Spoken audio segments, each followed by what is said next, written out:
He has the latest sports news, expert analysis, award-winning commentary, and a pocket full of cabbage. Can you give us an indication why? Just in case there's a sauerkraut emergency. Let's get back to the Connor Happer Show on 1620 The Zone. Let's get an update here from Crimetown as we welcome you back here on Friday. Oh, wow. The What are we Connor up to in Happer Crimetown? Show on 1620 The Zone and 1620thezone.com. Here's what we're up to in Crimetown. This is from Matt Olberding at Lincoln Biz Buzz, your eye in the street, covering the business news for the Lincoln Journal-Star. Thank you, Matt. Yeah, this is real. I'm just glad that Matt was there to see this. Here it is. Has someone taken a bobcat again? No. Okay. No. A guy just stopped in the middle of the street outside of the Journal-Star, opened his door, and took a leak in the street. Then he got back in his truck and drove off. Okay. So it didn't have anything to do with the Lincoln Journal-Star specifically? No. Okay. No. Where do people get the gall these days? You gotta go, Connor. No, that's not true. You have to hold it. These are the rules. Have you been to San Francisco lately? I have been told that there's just pee everywhere Yeah. in San Francisco. Yeah. Other things too. Lincoln is the San Francisco of Nebraska. Mm-hmm. Lincoln, Poll question? yeah, probably. That it's dirty, there's crime, and there's pee everywhere. What if you saw that? I'm just driving down the street, having a nice day downtown, and actually, I don't know where the Journal-Star building is anymore. It used to be downtown. I have no idea where the Journal-Star building is anymore. But Lincoln has changed so much. Lincoln is like a combination of 7 towns pushed into one, or 7 different eras pushed into one. Anyway, you're driving down the street. Guy stops his car in the middle of the street. What the hell's going to happen here? Is he mad at me? And he just gets out, take a whiz, and gets back in. Connor, What? I just Googled the address for the Lincoln Journal-Star. Where is it? Is it in Omaha? It's on P Street. Okay. It's on P Street. You can't think that's that funny. It is. Why are you laughing so hard? Because I'm a child. Stop it. It's the letter P. The letter P. All right. You can't be laughing that hard at the letter P.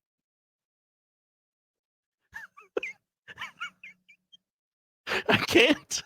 You won't let me? You're going to do it anyway. Chef's kiss. We needed that.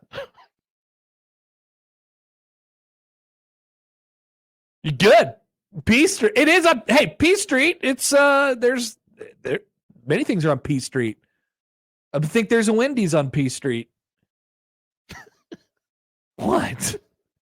Now I'm very aware of my laugh. It's all the streets of the names downtown. All the names of the streets downtown. They're just. There's O is the main one. And then, I know that one. And then there's Q, R, Sure. S. Well, yeah. You go P's in there too. Sure. It's one of our best letters. Where is it? Can you read me the exact address of Yeah. the Journal-Star building? 926 P Street. Looks like a nice building. 9th and P. 9th and P. That guy took a 9th and P. Right in the street. Well, I'm on P Street. We have received a text, by the way, from Greg in Myrtle Beach. I'm pretty sure that was him trying to call. Oh, during the odd news. Oh, yeah. Josh couldn't answer. He was too busy. No. He was talking. He's delivering the odd news. He says this, though. Coastal fans, thank producer Josh and Coach Stroh at Iowa Western for the stud Clev Lubin. You're welcome. That's one of my favorite guys to ever play football there. Best Bandit backer in years and has been dominant as a redshirt sophomore. Bravo. The transfer from Army, Clev Lubin. Clev. He always called me sir, and I'm like, don't do that. Well, he was an Army. I know. Yeah, you're not the sir. Mm-mm. Other people could be the sir. A lot of Stroh's players, yes sir, no sir. I'm like, no, stop that. Jesse writes in. Hi, Jesse. Come on, Connor. You've never had an uncontrollable laugh? It's refreshing. No, I have. I've laughed at weird stuff. That's for sure. That just really tickled Josh. There's just things that really get you in the right place. Yeah, like, okay, what street is this on? Let's take a look here. It's on P Street. He peed on P Street. He did. Charles writes in Charles? at 1620 The Zone TV. You're in trouble. Good question from John. Hi, John. On the Equitable Bank inbox. Did the license plate of the truck the guy got out with start with a number and a dash by chance? Oh, I bet he was a 3 letters and a 3 numbers guy. Oh. Crimetown written all over him. I suppose that could be Douglas County too. Good place to start, though. All right, let's play a little game of should he have said that? Interesting. It's the newest game here on 1620 The Zone. We're going to talk to Sipple in a little bit, and I will ask him the question. Ooh. Should he have said that? Let's go back to this is August 26th, Josh. Okay. This is a week where we're throwing quotes back in faces of people. We really are doing that a lot lately. It's probably not the best practice. We should let bygones be bygones. Oh, we love receipts, though. But I'd like to evaluate this. It's really a combination of 2 quotes from Matt Rhule. He's the subject of today's show. Should he have said that? Talking about Dylan Raiola and the things that they were going to put on his plate right away. Josh, are we ready for some vidya? Oh, yes, vidya. Are we prepared? I'm ready. Here's Matt Rhule.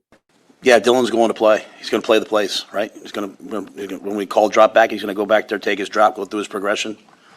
Just how we want him to play when he's a junior. We're going to start day one that way. We're not easing into anything. That's the secret sauce of where we have to get to with this team, right? But so that's why I'm not easing into it. I'm not going to just sit there and say, "Hey, Dylan, hand the ball off 42 times. Don't throw it."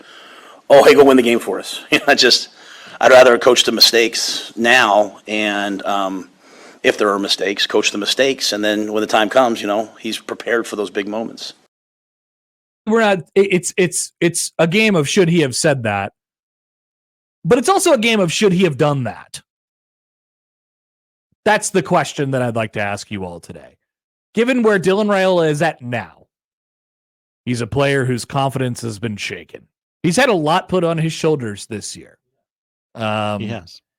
So I've been thinking a lot about the ways to get Dylan Raiola going, and I've said it over and over again on this show or wherever else. Like I think he needs to feel good about some things right now. I think they need to get him some easy stuff to do. But that was the whole point at the beginning of the season from Rhule. Basically what he's saying is we're not going to artificially manufacture confidence for him just so he can feel good and then, ease him into whatever we're going to ask him to do in a couple years or, whatever it might be. Like we're not going to play it that way. We are going to treat him like we're going to treat him when he's a junior right now. We're going to expect that he can make all these plays, make all these throws, and consistently do it. And to Rhule's credit, he was doing that for the first few games of the year. But maybe this is the time where you can reevaluate that a little bit. Because I just think desperately this offense needs a jump start.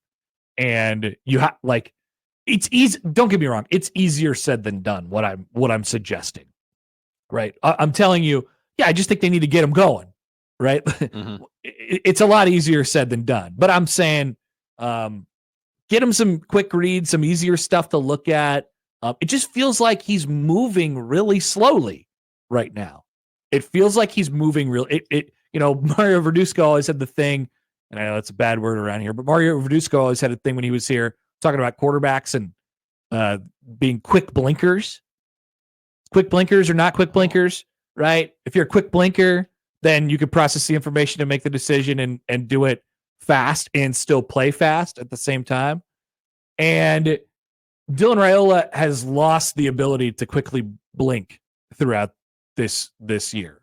His processing has slowed, and thus his play has slowed. His feet have slowed. His decision making has slowed throughout the year. And so that can be a tough thing to come back from. We've seen, the previous 4-year starting quarterback at Nebraska, Adrian Martinez, is followed a similar path. Pretty good at first, wasn't really thinking, got a lot put on his plate, kind of broke down around him, slowed decision-making. He was never the same again. It's not over for Dylan Raiola. It's not like this isn't, but it's you don't want quarterbacks to go to this place where they're losing confidence. And I will add this, I especially don't want the quarterback to go to a place where he's lost confidence when he's really never lost confidence before. He's a 5-star quarterback. He's a highly touted guy. He's had very little resistance in his career.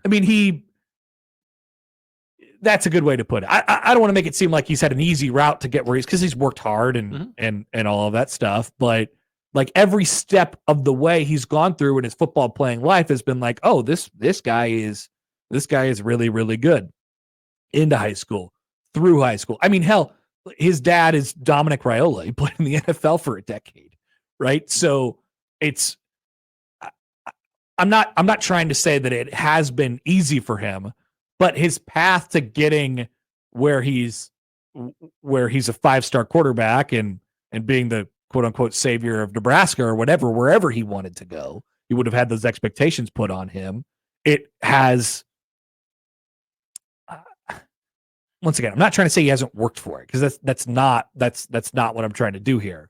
But different quarterbacks take different paths, and so I think for a guy who's never really experienced this dramatic lack of confidence before, because if I'm to diagnose it, that's a lot of what I see with Dylan right now. I don't know what everybody else is sort of looking at, but I see a lack of confidence with him. I see a slowed decision making. I see the lack of ability or the lack of want to make dynamic throws out of potentially like fear of throwing an interception. And I don't know how that got baked into the cake for him, but that's sort of what we're looking at here. Now, I don't care that he said it, and I don't care that they did it that way. Although I would have liked to see a little bit more of like, hey, let's ease him in a little bit. I think it's an instance where Matt Rhule actually said, he kind of goes on and on in those pressers. I think it's a situation where he just said a little too much right there. And it should have been, it should have just been, we're not going to train with kid gloves. He can run this offense. We're confident in that. It doesn't really bother me that much that he said any of it. And I'm just like, they can backtrack now. I just don't want them to be beholden to it. I don't want them to be like, hey, we said we were going to throw stuff on his plate, so we have to throw stuff on his plate. They have to reevaluate their situation right now and look at what is best for this team and say, yeah, this offense might need to be treated with kid gloves at the moment. It might need training wheels. And so, like, I think you're going to have a really, really tough time digging yourself out of this hole if you don't attach an engine to the bike, if you don't walk the bike up the hill rather than just trying to ride it all the way up the hill and falling off or rolling backwards several times. Like, it's a hard pit to climb out of. So help yourself. I don't want them to be beholden to the idea that, hey, we said we were going to do this and we have to do it this way. And for the record, I don't think Matt Rhule is that kind of guy. We've seen examples of that this week where he's brought in outside eyes and stuff like that. Like he's as he said, he's clearly going to do whatever it takes.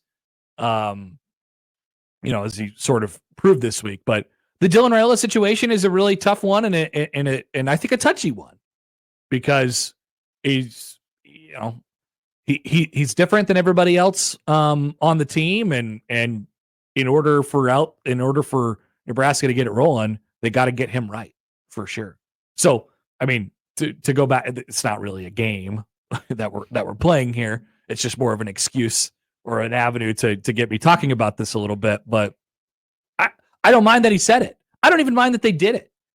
I just think they need to sort of change course on how they are approaching the approaching the position and approaching the play at the quarterback spot.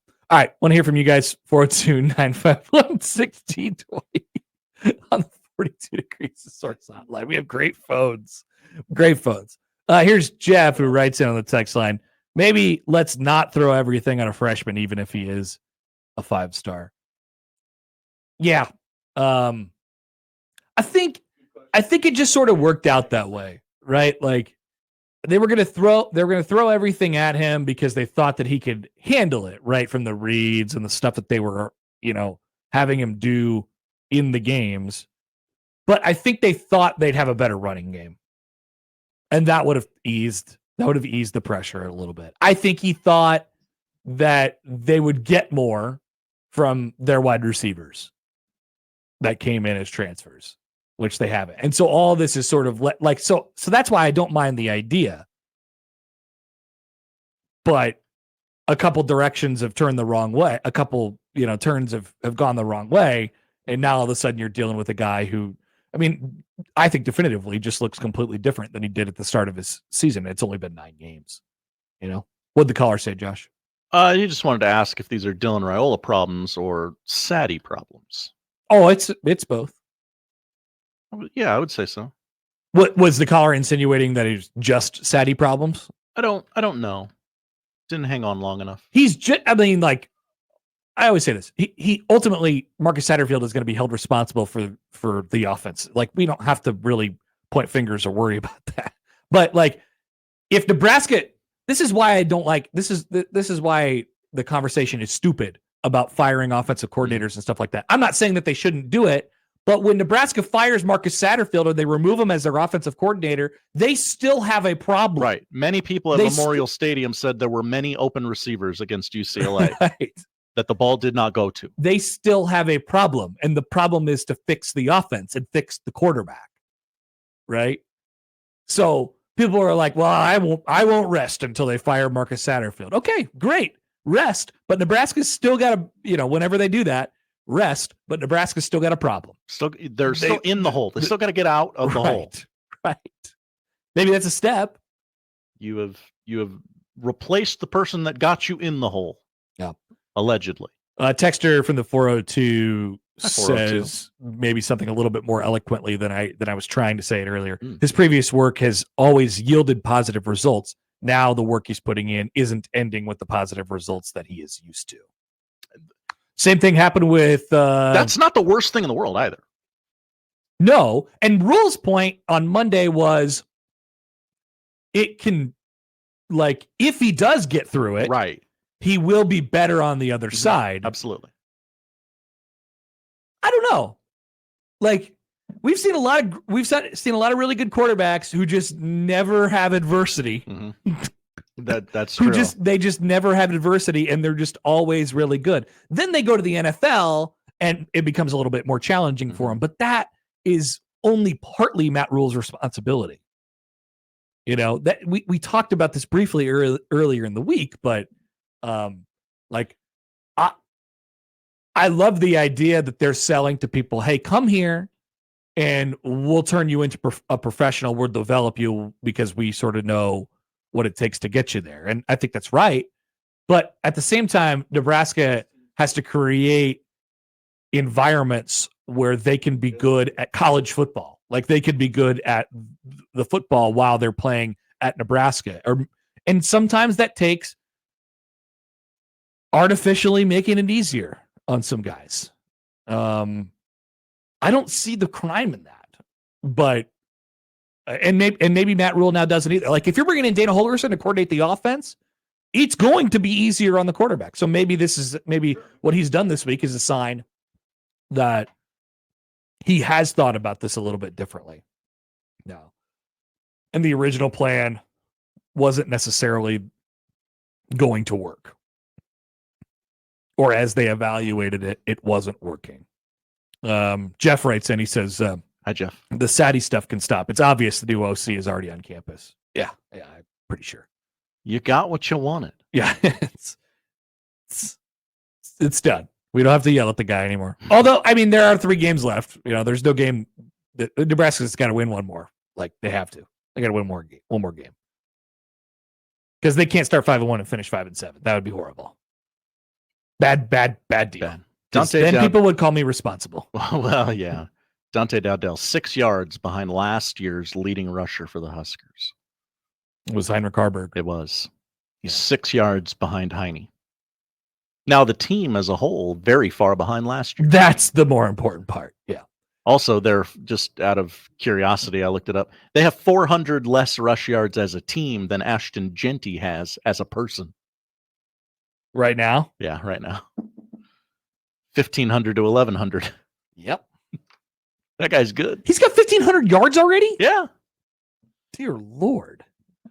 All right, to the phones here, 42 Degrees Source Hotline. Here's Mark. Mark, what's going on? Hey, guys. Man, I hate this Vant. I guess I'm going to be honest with you. Just shame on our coaches for putting a freshman in the position that if it's not about him, we cannot be successful. I mean, you just gave over the stats from last year to this year, so nothing's gotten really better in the run game. And we expected a freshman to come in who had 2 great games, probably because his head wasn't all mushy like it is right now. So all of a sudden come out and be successful in the Big Ten through the whole season. I mean, I think that was just so acidine. I don't know what they were thinking. I don't know what they're thinking right now. My other question is, if the new offensive coordinator is there, and I'm looking at him and he's the offensive coordinator, he's looking at the offensive line coach who hadn't got better in the last couple of years, you got to ask yourself, does he really want to keep Raiola's uncle as his offensive line coach? I mean, there's a lot that goes into this than just replacing an offensive coordinator. I mean, he may want some of his guys to come in there. He may not want a 24-year-old McGuire teaching kids how to be a receiver who he's never been a receiver himself. There's just so much to this that just makes this just so muddy and frustrating. Yeah. I just want to hear your thoughts. Thanks, Mark. Appreciate the call. I would say that all that depends on how much autonomy the new offensive coordinator gets. If there is to be a new offensive coordinator, because we still legally have to say that. Yeah. If there is to be a new offensive coordinator, and if it is Dana Holgorsen, yeah, he might have some things that he wants, but how much autonomy is he going to get? I don't think that he's probably going to be allowed. I don't know if he would want to. I don't know what he would be looking for, what he would want. I would say this about, Donovan Raiola has caught some strays because the offensive line coach just always catches strays at Nebraska. I don't see much of a problem there at the moment. I don't. And people always say, well, did you just hear the stats? Nebraska can't run the freaking ball. Watch the running backs. They don't run to the right place. You might be on to something. I don't think it's all on them. Every play is a different play. Of course, they've missed things, but I think Nebraska could be doing a whole hell of a lot better with what their offensive line is right now. I'll just say it that way. I don't think that's the weak link. I don't. What is, Connor? I don't know. Position group by position group? I don't know.